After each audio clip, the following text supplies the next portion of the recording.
오늘 하나님의 말씀을 묵상하면서 반복적으로 나오는 흐름을 보게 됩니다. 오늘 반복적으로 나오는 단어들을 통해서 하나님을 묵상하고 우리 자신을 들여다보게 됩니다. 오늘 본문에 반복되는 단어는 이런 단어들입니다. 만일이라는 단어가 4번 나오고 주는 이라는 단어가 4번 나옵니다. 만일이라는 단어를 통해서 연약하고 부족한 우리 자신의 여지를 생각하게 되고 주는 이라는 단어를 통해서 하나님의 완전하신 성품을 생각하게 됩니다.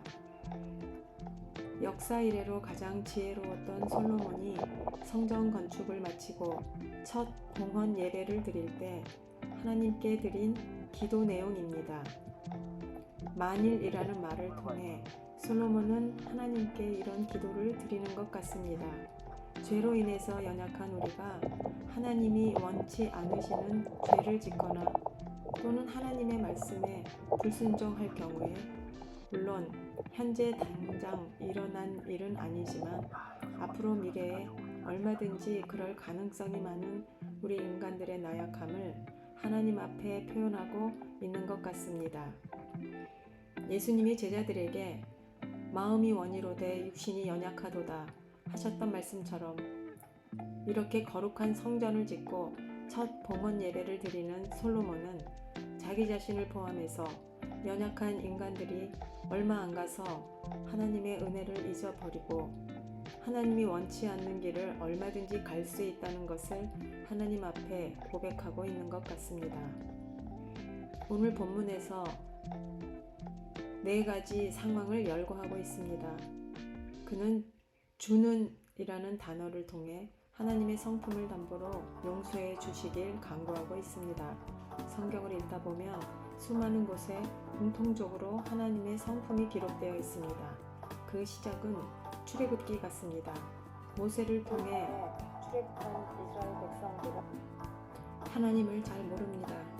그런데 하나님께서 자기 자신을 이렇게 말씀하십니다. 여호와께서 그의 앞으로 지나시며 선포하시되 여호와라 여호와라 자비롭고 은혜롭고 노하기를 더디하고 인자와 진실이 많은 하나님이라. 하나님 스스로 표현하신 이 말씀을 통해서 이후에 수많은 성경에서는 자비롭고 은혜롭고 노하기를 더디하시고 인자와 진실이 많으신 하나님을 너무나 많이 기록하고 고백을 드리게 됩니다. 솔로몬이 하나님의 성품을 근거로 앞으로 수많은 상상할 수 없는 여러 종류의 상황이 펼쳐질 때 하나님 앞에 나와서 죄를 회개하면 반드시 죄를 용서해 주시기를 기도하고 있습니다. 솔로몬이 지은 성전은 하나님의 임재를 눈으로 보여지도록 만든 건물일 뿐입니다. 눈에 보이지 않는 하나님을 불안해하는 그리고 쉽게 잊어버리는 이스라엘 백성에게 하나님께서 함께 하신다는 가시적인 임재의 상징으로 허락하신 것이 성전입니다. 많은 세월이 흐른 후에 예수님이 이 땅에 오십니다. 우리는 예수님을 눈에 보이는 하나님으로 이 땅에 오셨다고 말하기도 합니다. 영이신 하나님을 우리는 육안으로 볼 수 없기에 이스라엘 백성들은 끊임없이 눈에 보이는 우상을 섬기는 이방인을 따라 우상 숭배하는 죄를 짓곤 했습니다. 그러나 예수님은 오셔서 화려하게 지어진 헤롯 성전을 보시며 아주 파격적인 말씀을 하십니다. 내가 이 큰 건물들을 보느냐 돌 하나도 돌 위에 남지 않고 다 무너뜨려지리라. 얼마나 엄청난 말씀입니까? 그런데 예수님의 말씀대로 AD 70년에 로마 티투스 장군에 의해 예루살렘 성전은 완전히 파괴됩니다. 왜 예수님은 이런 말씀을 하셨을까요? 결국 우리의 믿음은 보이지 않는 영이신 하나님을 눈으로 보는 것보다 더 확실하게 믿는 믿음의 시대가 열릴 것을 미리 선포하고 계신 것입니다. 이 시대에 여전히 교회는 존재합니다.